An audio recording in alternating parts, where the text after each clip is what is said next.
வணக்கம் நண்பர்களே. எல்லாரும் எப்படி இருக்கிறீங்க? எல்லாரும் நல்லா இருப்பீங்கன்னு நினைக்கிறேன்.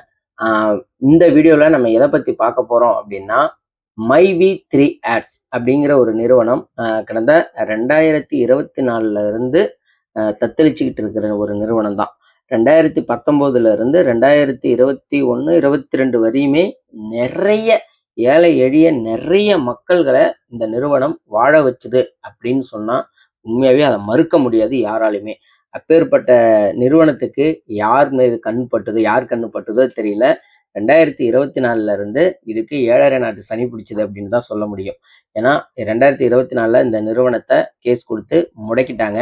நம்ம நிறைய ஒரு சேனல்ல மைவி3 பத்தி வீடியோ போட்டுட்டு இருந்தோம். ஆனா சில தவிர்க்க முடியாத காரணங்களால அந்த சேனல் யூடியூப் காரங்களே டெர்மினேட் பண்ணிட்டாங்க. என்ன காரணம்னு தெரியல.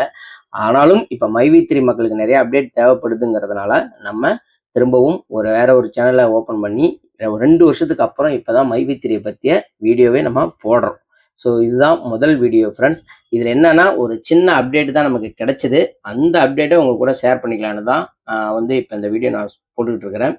என்ன அப்டேட் அப்படின்னா, இப்போ சமீபத்தில் நம்ம இப்போ 2024ல இருந்து மைவி3 கேஸ் போய்கிட்டே இருக்கு. அதுல சக்தி ஆனந்துக்கு பெயில் கொடுத்தாங்க. ஃபர்ஸ்ட் பெயில் கிடைக்கல, அதுக்கப்புறமா பெயில் கொடுத்தாங்க. அப்புறமா வாரம் கையெழுத்து போடணும், டெய்லி 10 மணிக்கு கையெழுத்து போடணும், அப்புறம் வாரம் கையெழுத்து போடணும், 15 நாளைக்கு ஒரு தடவை கையெழுத்து போடணும் அப்படிங்கிற மாதிரிலாம் நிறைய போயிட்டு இருந்தது இல்லையா. இப்ப அதே மாதிரி இப்ப மாசத்துக்கு ஒரு தடவை கையெழுத்து போட்டா போதும், விசாரணைக்கெல்லாம் வர தேவையில்ல அப்படிங்கிற மாதிரியும் ஒரு அப்டேட் வந்திருந்தது. அதுக்கப்புறம் இடையில டிடி நெக்ஸ்ட் அப்படிங்கிற ஒரு பேப்பர்ல இந்த நியூஸை நான் பார்த்தேங்க.